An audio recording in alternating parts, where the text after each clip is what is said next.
Olha, Nivaldo, nada. Ele adora, é um peixão.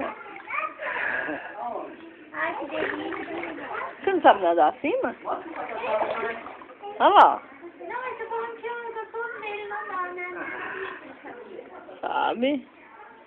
Peixão. Depois que ele quase afundou no bambu, ele aprendeu. Afundou no bambu? É.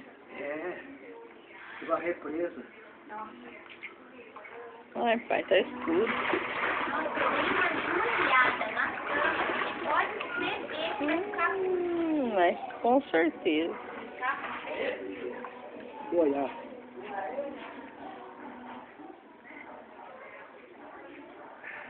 Tá bom.